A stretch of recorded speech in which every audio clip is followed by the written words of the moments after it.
하나님은 영이시니 예배하는 자가 영과 진리로 예배할지니라. 아멘.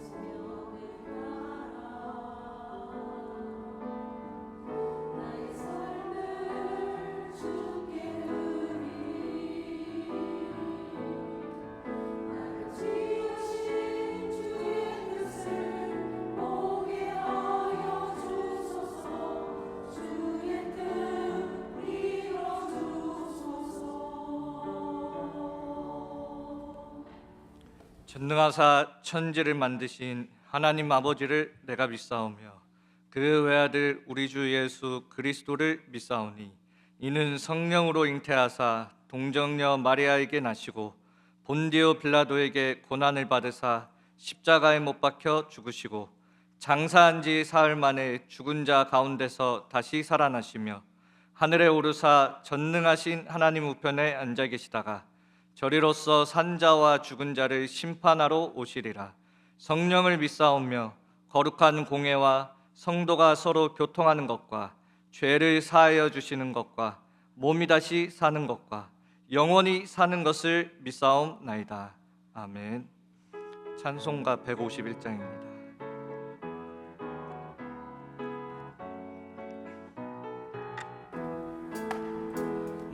만왕의 왕 내 주께서 왜 고초 당했나.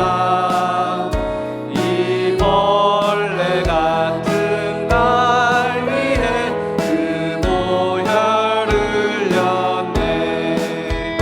십자가 내가 처음 볼 때 나의 맘에 큰 고통 사라져.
십자가 내가 처음 볼 때 나의 맘에 그 고통 사라져.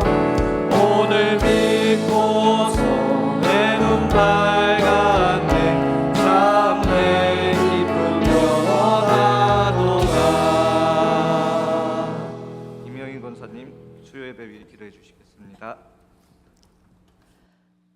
전능하신 하나님 아버지, 은혜를 생각할 때 감사합니다.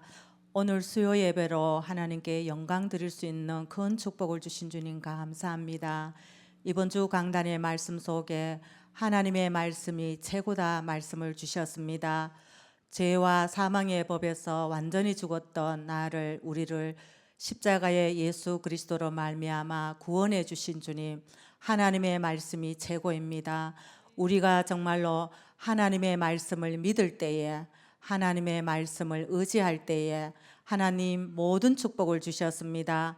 하나님, 우리에게 날마다 문제와 사건과 일들이 있지만 하나님 강단의 말씀으로 통하여 승리할 수 있도록 은혜를 주신 주님 감사합니다. 하나님, 이 한 해에 또한 대로를 열라, 하나님 말씀의 대로를 열게 하시고 기도의 대로를 열게 하시고 전도의 대로를 열게 하신 주님 감사합니다. 하나님, 그리스도의 길로 237 5천 종족 살릴 수 있는 전도 선교 세계복음화의 축복을 주신 주님 감사합니다. 하나님 정말로 하나님 나라의 망대를 아침에 힘을 얻고 낮에 모든 만남 속에 하나님 정말로 여정의 길을 따라 하나님 밤 시간에는 깊은 기도 속에 하나님 이정표의 축복을 누릴 수 있도록 은혜를 주신 주님 감사합니다. 하나님 정말로 이 축복 속에 새뜰의 축복과 금토일실의 축복과 묵상 운동의 주역으로 쓰임 받게 하신 주님 감사합니다. 하나님 날마다 기도 24의 축복으로 누릴 때에 하나님 25의 축복과 영원의 축복을 주신 주님 감사합니다. 하나님 귀한 교회에 담임 목사님 세워주셨습니다. 오력으로 충만케 역사하옵소서. 하나님 날마다 가시는 곳마다 흑암 저주의 재앙이 무너지고 하나님 나라가 이루어져서 그리스도의 제자가 세워질 수 있도록 축복하여 주옵소서. 하나님 우리 부교육자님에게 오력으로 충만케 역사하여 주옵소서. 대하영아부부터 청년부를 하나님 맡겨주셨습니다. 하나님 이 부서 속에 그리스도의 참 제자가 나올 수 있도록 날마다 말씀과 기도로 충만할 수 있도록 역사되게 하옵소서. 하나님 이 시간에도 우리 원로 목사님과 사모님에게 은혜를 다하여 주옵소서. 하나님 지금까지 정말로 절대 주권 속에 하나님 아버지 제자를 세우고 또 앞으로도 제자를 세울 것입니다. 하나님 남은 시간에 정말로 하나님 망대의 기도로 그 여정의 길을 갈 때에 하나님 이정표 속에 로마서 16장의 제자들이 세워질 수 있도록 하나님이 축복하여 주시옵기를 간절히 기도합니다. 하나님 이 시간에 기도합니다. 1월 달에는 정말로 새벽 기도도 있었습니다. 또한 아버지 릴레이 기도도 있고 또 이 시간에는 세계 청소년 대회가 열렸습니다. 하나님 미래를 앞당겨서 정말로 그리스도의 말씀으로 CVDIP 언약을 잡고 하나님의 작품 속으로 우리에게 하나님의 형상을 주신 최고의 축복, 하나님이 우리와 함께하는 렘넌트의 축복을 말씀으로 누릴 수 있도록 은혜를 다하여 주옵소서. 하나님 그 집중 시간에 정말로 138에 하나님 망대가 세워질 수 있도록 축복하여 주옵소서. 어떠한 문제와 사건이 있다 할지라도 흔들리지 않고 8번째 렘넌트가 세워지는 귀한 세계 청소년의 수련회가 될 수 있도록 축복하여 주옵소서. 하나님 이 시간에 또한 귀한 목사님 세워주셨습니다. 하나님 이 정말로 말씀을 증가할 때마다 갈렙과 요수와 같은 믿음의 제자들이 세워질 수 있도록 하나님 지금 이 시간 축복하여 주시옵기를 간절히 기도합니다. 하나님 귀한 목사님 사역하시는데 40주 40야를 가도 피곤치 않는 날마다 새 힘을 다하여 주셔서 가는 곳곳마다 제자가 세워질 수 있도록 하나님이 축복하여 주옵소서. 하나님 이 시간에 또한 기도합니다. 정말로 찬양대를 세워주셨습니다. 이 찬양은 흑암을 무너뜨리고 저주재앙을 정말로 없게 하고 무너지게 하는 것입니다. 하나님 우리의 불신앙이 무너집니다. 하나님 찬양이 들려지는 곳마다 찬양이 들어가는 곳마다 하나님 나라가 이루어져서 정말로 우리의 일평생에 감사의 찬양이 끊어지지 않는 찬양이 될 수 있도록 축복하옵소서. 모든 영광을 주께 드립니다. 지금도 살아 계셔서 우리의 기도를 받으시고 우리의 예배를 받으시는 살아계신 주 예수 그리스도의 이름으로 감사 기도합니다. 아멘.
다 같이 성경 말씀 보도록 하겠습니다.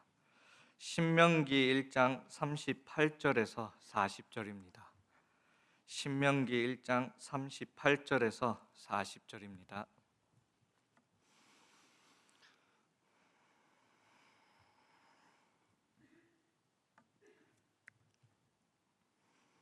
신명기 1장 38절에서 40절 함께 읽도록 하겠습니다. 내 앞에 서 있는 눈의 아들 여호수아는 그리로 들어갈 것이니 너는 그를 담대하게 하라. 그가 이스라엘에게 그 땅을 기업으로 차지하게 하리라. 또 너희가 사로잡히리라 하던 너희의 아이들과 당시의 선악을 분별하지 못하던 너희의 자녀들도 그리로 들어갈 것이라. 내가 그 땅을 그들에게 주어 산업이 되게 하리라. 너희는 방향을 돌려 홍해길을 따라 광야로 들어갈지니라 하시매. 아멘. 오늘 본문 말씀을 가지고 홍해길을 따라 광야로라는 제목으로 함께 말씀 나누도록 하겠습니다. 제가 이곳에 설 때마다 좀 많이 긴장을 하는데요.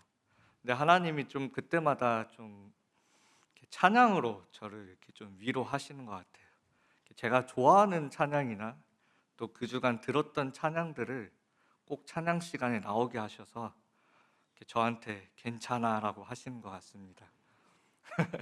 그래서 제가 또 오늘 또 이렇게 서 있을 수 있는 것 같습니다. 이번 한 주간 하나님의 말씀이 최고가 되어지는 은혜 임하길 바랍니다. 나의 생각, 나의 기준 내려놓고 주의 말씀에 순종할 때 하나님께서 우리 교회에 대로를 열어가시는 그런 축복을 주실 줄 믿습니다. 그리고 우리 인생의 참된 축복은 말씀 속에서 그리스도를 발견하게 되는 것이고요. 또 그리스도가 오직 그리스도가 되어지는 것입니다. 그리스도 따라가는 사람을 낚는 전도자의 축복을 한 주간 또 올해 누리시길 바랍니다. 2030 세대라는 우리 후대들이 이제 주역이 되어 살아갈 시대를 앞두고 있습니다. 하나님께서는 지금 강단을 통해서 정확하게 하나님의 말씀으로 우리 교회를 또 우리 후대들에게 또 모든 성도님들을 또 인도해 가시는 것들이 보여집니다. 또 오늘 본문은 가나안에 보내졌던 12명의 정탐꾼 중에 10명의 정탐꾼의 보고를 받고 온 이스라엘 백성들이 불신앙에 빠지게 되고요. 하나님은 그때 여호수아와 갈렙 그리고 다음 세대들을 데리고 가나안 땅에 들어가시겠다고 선언한 내용을 바탕으로 하고 있습니다. 이것은 단순히 이 이스라엘 백성들이 불신앙했기 때문에 1세대 그 이스라엘 백성들은 벌받는 것이다. 단순히 그런 내용이 아닙니다. 하나님이 단순히 그런 이유로 그렇게 행하시는 분이 아니죠. 하나님의 언약의 말씀을 붙잡지 않고는 가나안 땅을 정복할 수 없는 것입니다. 그리고 우리가 가지고 있는 그 불신앙보다 더 큰 문제는 우리 안에 오래된 불신앙의 체질입니다. 오랫동안 이스라엘 백성들이 애굽에서 노예살이하면서 무엇이 삶의 체질이 되어졌습니까? 온갖 인본주의가 체질이 되어져서 살아온 것입니다. 그러다가 처음으로 모세를 통하여 출애굽하게 되어지고 홍해를 건너게 되어지고 또 광야를 지나게 됩니다.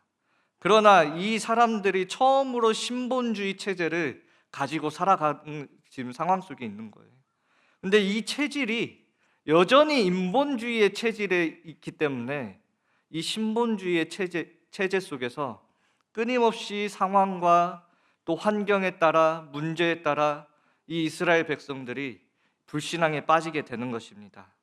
아니 그 눈앞에 날마다 불기둥 구름 기둥으로 날마다 하나님께서 주시는 만나와 메추라기 또 생수로 그렇게 살아오고 있으면서도 문제와 환경이 딱 들이닥치면 다시 인본주의로 돌아가는 거고 또 불신앙 속으로 빠지게 되는 것입니다. 우리는 어떻습니까? 내가 만약 그때 그 불기둥을 봤다면 나는 진짜 신앙생활 제대로 할 텐데. 우리 혹시 그렇게 생각하고 있지 않습니까? 우리는 그 구름 기둥보다, 불 기둥보다, 만나와 메추라기 그 생수보다, 그 노뱀보다 실체가 되시는 예수 그리스도를 만나지 않았습니까? 정말 우리가 세계복음화 하는데 그런 이적들이 필요합니까? 우리가 예수 그리스도를 만났는데 이보다 더 큰 기적이 어디에 있습니까? 세계복음화 하는 데는 이젠 더 이상 다른 것이 필요하지 않습니다. 그 그리스도 하나로 우리에게 완전하고 충분하고 모든 것을 주신 것입니다. 근데 문제는 그게 아니죠. 우리 인생에, 우리의 현장에 이 그리스도만 나타나면 되는데 여전히 우리에게 남아있는 그 불신앙의 체질들이 문제인 겁니다. 하나님은 단순히 벌을 주시겠다가 아닙니다. 이 불신앙의 체질을 바꾸시기 위해서 40년이라는 광야의 시간을 허락하신 것입니다. 우리에게는 하나님은 두려움의 대상이 아닙니다. 그렇다고 하나님은 우리에게 멸시받아야 되시는 분이 아닙니다. 그래서 여호와를 경외하라는 것입니다. 내 자신을 낮추고요, 하나님을 사랑하고 하나님을 신뢰하라는 것입니다. 한마디로 말하면 내 수준을 다 내려놓고 하나님의 말씀을 최고로 여기라는 것입니다. 그래서 오늘 본론 말씀에서는 오늘 말씀 40절에 보면 너희들이 방향을 돌려서 홍해길을 따라 광야로 들어갈지니라. 광야에 들어가기 전에 하나님은 홍해의 길을 따라 들어가라고 했습니다. 그래서 첫 번째는 홍해의 길입니다. 지금 가나안 땅에 들어가지 못한다는 그 말씀을 1세대 이스라엘 백성들이 들었습니다. 모세도 들었고요. 또 하나님께서 그 후대들을 데리고 또 여호수아와 갈렙을 데리고 하나님께서 가나안 땅에 들어갈 것이라고 이 후대들도 들었습니다. 그렇게 홍해를 건너고 홍해의 기적을 체험했던 1세대 이스라엘 백성들과 홍해의 기적을 체험하지 못했던 2세대 이스라엘 백성들이 함께 홍해길을 지금 걷고 있는 것입니다. 어떤 마음이었을까요? 얼마나 마음이 1세대 이스라엘 백성들이 참담했으면 그 말을 듣고 지금이라도 우리가 가나안 땅에 들어가자 해서 가나안 땅에 들어갔다가 거기서 죽음을 당하는 경우도 있었습니다. 어떤 마음으로 이 1세대, 2세대 이스라엘 백성들이 홍해의 길을 건넜을까요? 무슨 이야기를 그 길을 건너면서 했을까요? 저 거대한 홍해를 바라보면서 1세대 이스라엘 백성들이 자신들이 놓쳤던 것들이 무엇인지, 또 반드시 2세대 이스라엘 백성들에게 전달해야 할 내용이 무엇인지 이야기하지 않았을까요? 왜 우리가 가나안 땅에 들어가야 하는데 가나안 땅에 들어가지 못한 이유가 무엇일까? 그 내용들이 전달되지 않았을까요? 그 내용이 무엇일까요? 오직 그리스도입니다. 왜 가나안 땅에 들어가야만 합니까? 우리 인류가 가지고 있는 사단과 죄와 하나님을 떠난 인생의 근본 문제를 해결하시고 우리를 구원할 메시아가 오실 땅이 가나안 땅이기 때문입니다. 근데 우리가 왜 들어가지 못하는 이유가 무엇입니까? 이 1세대 이스라엘 백성들이 어린 양의 피를 놓쳤기 때문입니다. 그 9가지의 대단한 기적들을 체험하고 나서도요, 뭘 놓쳤냐면 어린 양의 피를 놓친 거예요. 무엇으로 빠져나왔습니까? 애굽에 어린 양의 피를 바를 때 빠져나온 거 아닙니까? 언제 홍해가 갈라졌습니까? 그 피 제사 드리고자 할 때에 홍해가 갈라지지 않았습니까? 근데 그 그리스도를 광야를 걸어가면서 여러 가지 환경과 상황 속에서 잊어버리게 된 겁니다. 그 우리를 쫓아오던 그 당대의 최강대국이었던 애굽의 군대가 그 홍해에서 수장되지 않았습니까? 근데도 그리스도를 놓친 거예요.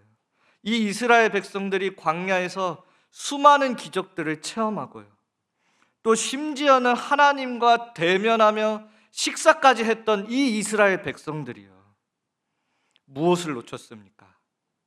그리스도를 놓친 겁니다. 그리스도를 놓치니까 가나안 땅에 들어갈 수가 없는 거예요. 정말 이 홍해에서 가나안으로 가는 여정이 어떤 여정이었습니까? 이 홍해길에서 무엇이 전달됐습니까? 부모님의 그 신앙이, 처음 구원받았을 때 그 느꼈던 부모님의 신앙이 우리 후대들에게 나의 신앙으로 자리 잡히는 시간이고요, 그 부모님의 복음이 우리 후대들에게 나의 복음으로 자리 잡히는 시간이고요, 그리스도가 나에게 오직 그리스도가 되어지는 여정이고요, 나의 구원에서 세계복음화로 가는 여정이었습니다. 그것을 함께 미리 확인하고 전달하는 시간이 바로 홍해길을 따라가는 시간입니다.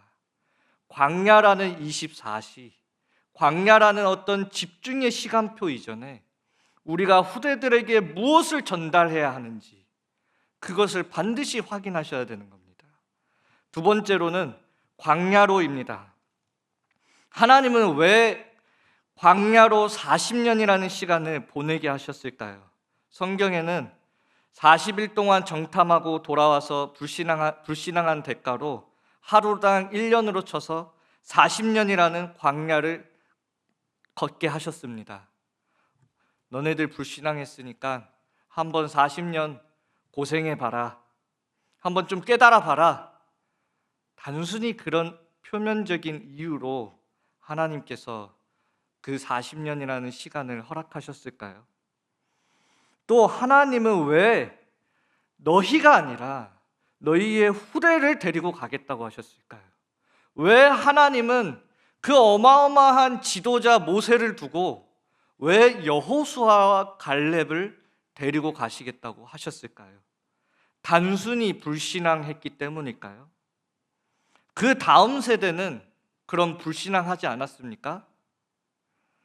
했잖아요, 사실. 근데 오늘 신명기 1장 39절에 보면 좀 재밌는 장면이 나옵니다.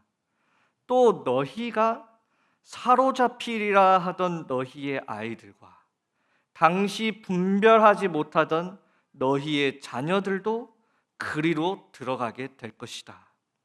이게 무슨 말이냐면 민수기서 14장 3절에 이스라엘 백성들이 가나안 땅에 못 들어간다고 할 때에 어떻게 하나님께 핑계를 대냐면, 우리가 가나안 땅에 들어갔다가 죽으면 내 자녀들이 다 사로잡힐 거 아닙니까? 그럴 바에는 우리 애굽으로 돌아갑시다. 자기들이 가지고 있는 그 불신앙과 가나안 땅에 대한 두려움을 자기들의 자녀로 핑계 삼았던 거예요. 하나님은 그냥 후대들을 데리고 가시겠다? 그게 아닙니다. 너희들이 핑계 삼았던, 너희들이 봤을 때 너희들이 아니면 안 되는, 연약하고 불가능이라고 보이는 너희들의 자녀들, 너희들이 생각할 땐 절대 자기들이 아니고선 할 수 없다고 생각하는 그 자녀들을 데리고 내가 가나안 땅에 들어갈 거야, 이렇게 말씀하시는 거예요. 우리의 불신앙을 하나님의 완전한 능력으로 꺾으시겠다라는 겁니다. 우리도 그렇지 않습니까? 어떤 부모된 입장에서 우리의 눈으로 우리의 자식들을 보면 늘 부족하고 늘 연약해 보이고, 이 자녀들이 과연 세계복음화를 할 수 있을까? 이렇게 해서는 되어질까? 우리는 늘 염려하지 않습니까? 그런데 하나님은 우리가 봤을 때 불가능이라고 하는 그 후대를 들어서 우리의 불신앙을 꺾으시겠다는 겁니다. 하나님께서 우리에게 대로를 열어가신다고 약속하셨습니다. 우리 렘넌트들이, 우리 후대들이 그 대로를 여는 주역으로 서게 될 것입니다. 우리는 우리의 눈으로 볼 때에는 우리의 후대들이 할 수 없을 것이라고 보여집니다. 늘 보면 우리의 기준에 맞지 않죠. 우리의 수준에 우리의 자녀들이 늘 맞지 않죠. 하고 있는 거 보면 맨날 침대에서 자고 있고, 뭐 컴퓨터 하고 있고 게임하고 있고 말씀 들을 때는 또 자고 기도하라 해도 기도하지 않고 우리의 수준으로 보면 우리의 자녀들이 할 수 없을 것 같이 보여져요. 그러나 우리의 그 자녀들을 통하여서 하나님은 우리의 연약함을 들어서 하나님은 하나님의 능력을 나타내시는 것이 하나님이 능력을 나타내시는 방식입니다. 하나님은 언제나 그 연약한 자들을 들어서 하나님의 살아계심과 하나님의 능력을 나타내시는 거예요. 오늘 본문의 말씀에서도 그냥 후대들을 사용하시겠다. 너네들 1세대 불신앙했으니까 너네들 안 돼. 그냥 너네 다음 세대 사용할 거야. 그게 아닙니다. 우리에게 보여주시겠다는 거죠. 너희들이 생각하는 그 연약한 자들을 통하여 하나님의 그 완전한 능력을 너희들에게 보여줄 것이다. 올 한 해 하나님의 말씀이 최고가 되어지는 것이 우리 후대들을 통하여서 우리들에게 보여질 줄 믿습니다. 40년 동안 왜 하나님은 광야를 허락하셨습니까? 광야라는 곳은 24시 하나님을 바라보는 곳입니다. 광야의 시간은 보좌의 능력을 각인하는 시간입니다. 그리고 광야의 40년은 그 불신앙들이 무너지고 우리가 우습게 생각했던 우리의 후대들이 영적 서밋으로 세워지는 시간이 40년입니다. 세상이 갈수록 광야와 같아지죠. 어쩌면 우리 아이들이 살기 힘든 시대가 오고요. 점점 더 흑암으로 가득한 시대가 옵니다. 우리가 봤을 때는 어떻게 하나 싶을 때도 있습니다. 전문가들이 보면 더 완악한 시대가 온다고 하잖아요. 앞으로는 얼마큼 흑암의 시대가 올지 알 수 없다고 하잖아요.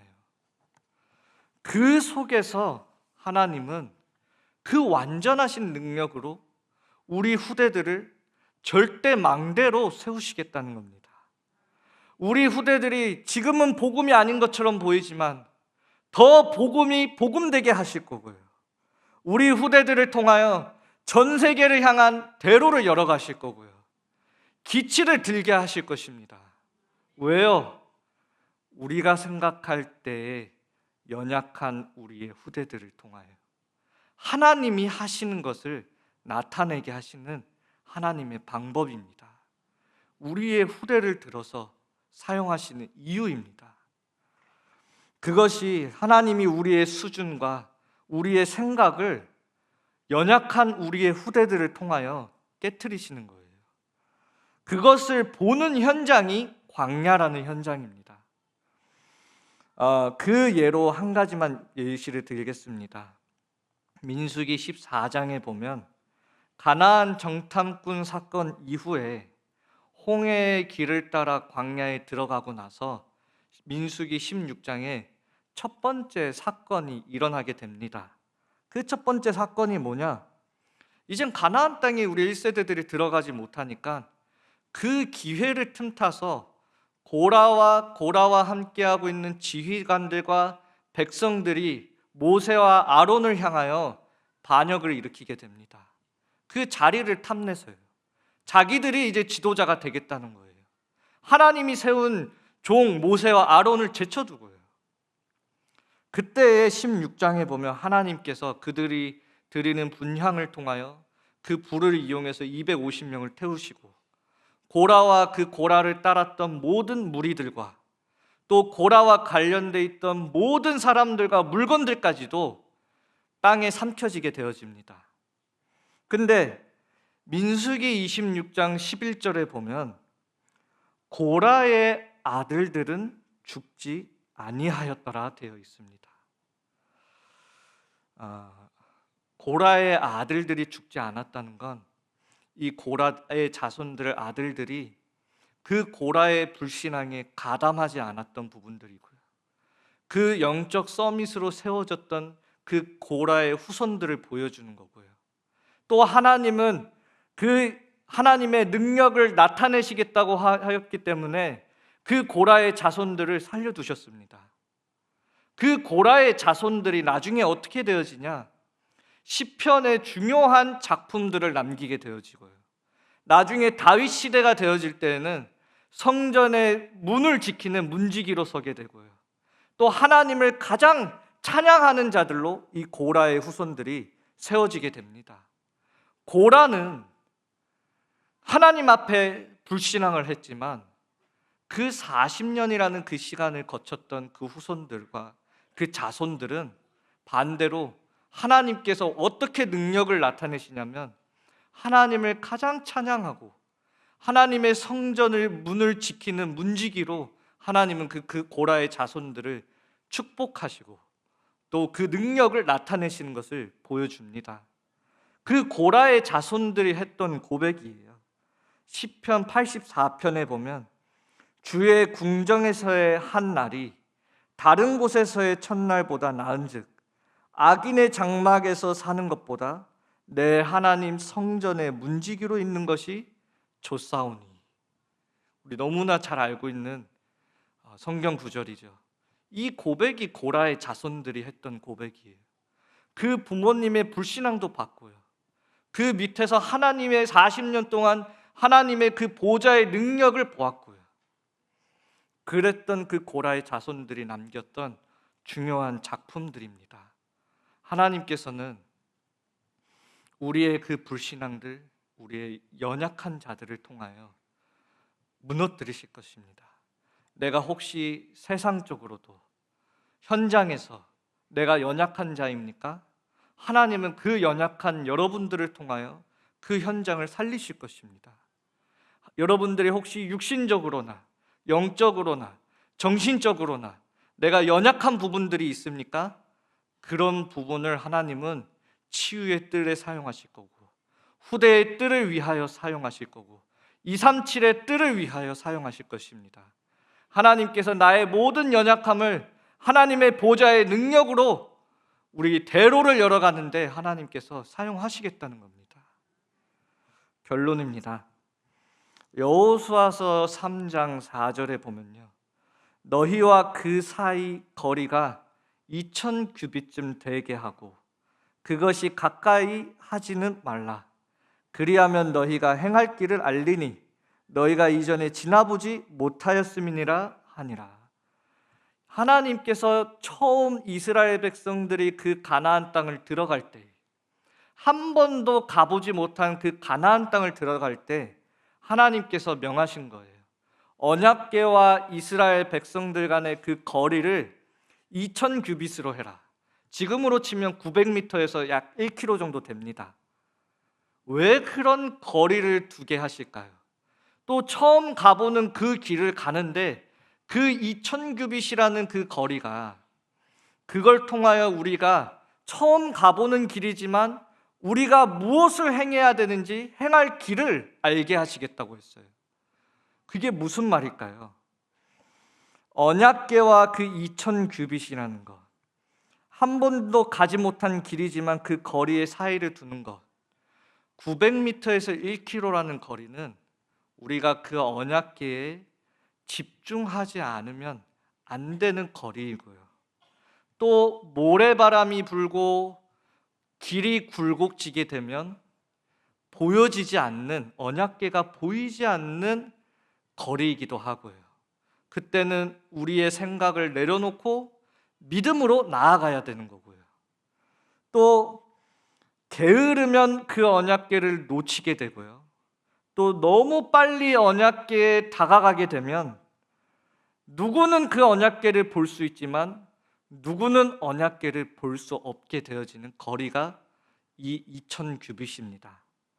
그래서 이스라엘 백성 모두가 볼 수 있는 거리가 2000규빗이에요. 그리고 모두가 집중해야 하는 거리가 2000규빗입니다. 올해 한 번도 가보지 못한 길입니다. 우리에게 대로를 열어가시겠다 했어요. 이것은 한 사람이 응답받아서 열리는 길이 아닙니다. 우리 모두가 하나님의 말씀에 집중해야 돼요. 우리 모두가 하나님의 말씀에 정확하게 성령 인도 받아가야 되는 것을 말합니다. 그게 언약궤와 이스라엘 백성들이 처음 가는 그 길을 갈 때 두는 거리 사이를 얘기합니다. 그래서 정말 올 한 해는